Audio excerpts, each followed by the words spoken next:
Well, good morning, fellas. Good morning again. We're online, so good to see everybody this cold, October morning. Really different, isn't it? Feels like January. Yeah. Well, we're in our study of the Gospel of John. This morning we're going to wrap up this story with in regard to Nicodemus, and I'm just going to do we're going to do a short teaching this morning and hopefully give us some good table time this morning to talk about, discuss verse 21, which I think is so interesting. And that's where our focus is going to be in this morning in verse 21. Last time we suggested that at the end of verse 15, the words of Jesus end. And of course, this is my thought on this, although I'm not alone in this. Verse 16, then, I think, picks up with John's message to his readers in regard to the immediate story, the story of Nicodemus, including what he has weaved together thus far in his gospel. He's writing a book. You know, he's writing a cohesive literary piece.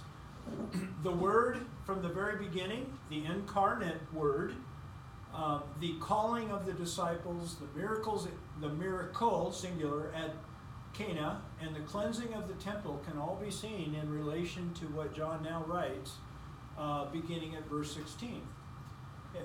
At least that's how I have framed it. His message is to impart good news for and to all the peoples of the world, in contrast to the jungle perspective characterized by what we've already talked about: comparison, resistance, and dominance. Those three human propensities, of which we'll be looking at those from time to time. So why don't we read this? Would somebody read verses 16 through 21 and notice the underlined verse 21? That's the one we're going to really focus on today. But to get a context, just go ahead and read this. For God so loved the world that he gave his only begotten Son, that whoever believes in him shall not perish, but have eternal life. For God did not send the Son into the world to judge the world, but that the world might be saved through him. He who believes in him is not judged. He who does not believe has been judged already, because he has not believed in the name of the only begotten Son of God. This is the judgment, that the light has come into the world, and men loved darkness rather than the light, for their deeds were evil. For everyone who does evil hates the light, and does not come to the light for fear that his deeds will be exposed. But he who practices the truth comes to the light, so that his deeds may be manifested as having been wrought in God. Good, perfect. Thank you, David. So we're going to focus in on this idea of light, and as it pertains to verse 21. Light, thus far, in the Gospel of John, was first introduced in the very, very beginning of the book, where the light, in him was life, and that life was the light of men. The light shines into the darkness, and the darkness did not comprehend it. Now, doesn't that echo what David just read? Okay, so it's the idea of the light coming in, and yet the darkness will not comprehend it. My translation there that I've adopted is, and the darkness will not receive it. But we've already talked about all that. There came a man sent from God, whose name was John. He was a witness to testify the light. We've talked about John. Down here, there was the true light, which coming into the world enlightens every man. He was in the world, and the world was made through him, and the world did not know him. He came to his own, and those who were his own did not receive him, but, contrast, as many as did receive him, to them he gave the right to become children of God.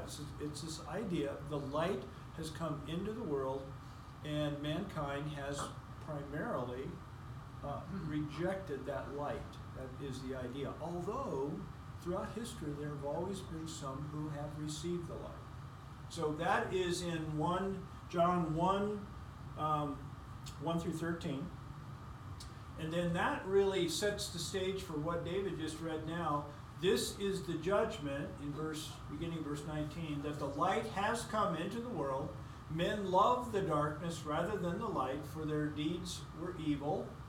And I defined deeds were evil as stating that evil is what we as humans tend to do towards that which is good. So a very generic, very broad definition there. Everyone who does evil hates the light, does not come to the light for fear that their deeds will be exposed. We can understand that. But, contrast, verse 21, that's where we're going to put our emphasis today. He who practices the light, or he who practices the truth, rather, comes to the light. And I'd like to make a suggestion. This we can learn a little bit about practicing the truth, coming to the light, by looking at the story of Nicodemus, which we have. We looked at it in real detail two weeks ago, about how John traces this man's story, his spiritual story, through the book of John. And so there's where I think there's a direct correlation in John's mind tying this verse, this statement, to the journey of Nicodemus. So that's where my mind has been. And so how Nicodemus practiced the truth and thus came to the light.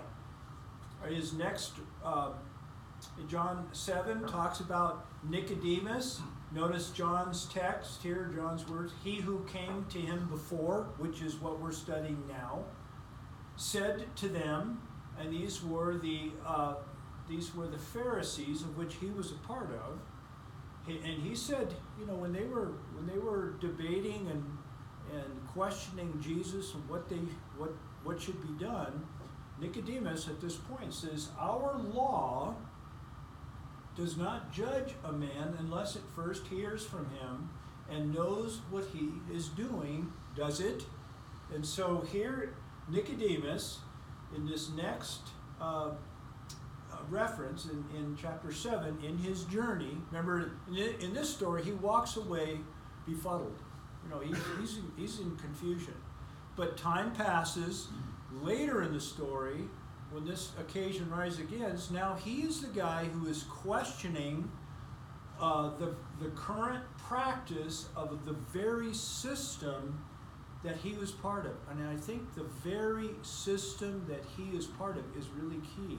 He's part of this group. So it's not finger pointing.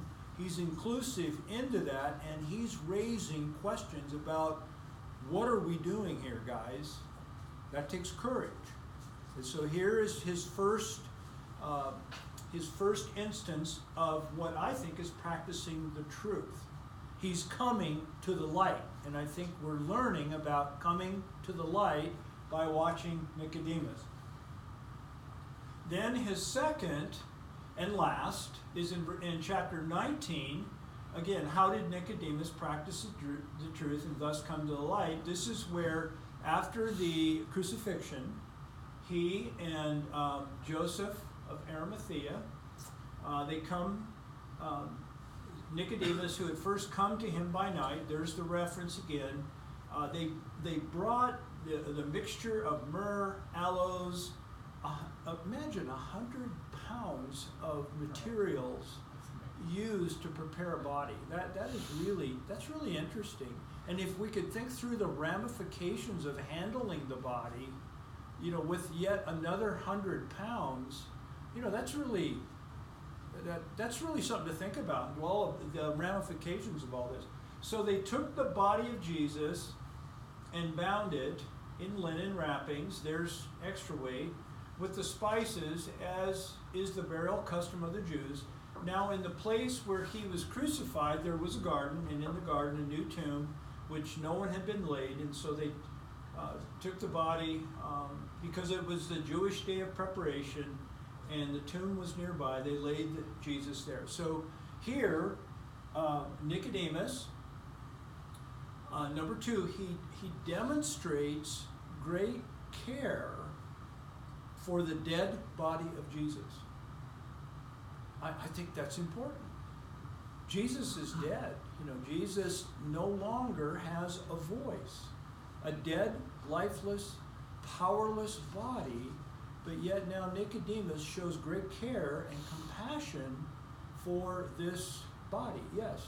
Well, there's this talk about during this Second Temple period that the idea of resurrection arose in the Jewish faith very strong, and that they believed in a resurrection. Do you think they were believing in a resurrection? Well, Mary did. Jesus said, she said, I know my brother will be raised to the last day. So there was a belief in this day of judgment and everything being set right in the resurrection. So I think the preparing of the bodies is a real statement of faith that it's not like you're helping God out, but you're acknowledging that this body is precious. Yeah, I can go along with that, absolutely.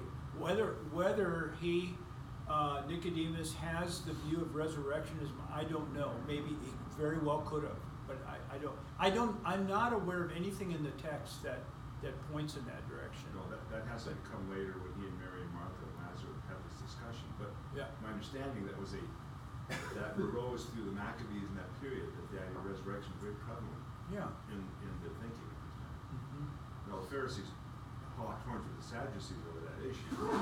Right. Well, yeah. Yes, the Pharisees certainly did believe in a resurrection. That is because that differentiated them. You're right. But doing that would mean that he's bringing Jesus into the fold. Jesus is not an outlier. He's not going to be judged. He's part of our family. Yeah, this shows.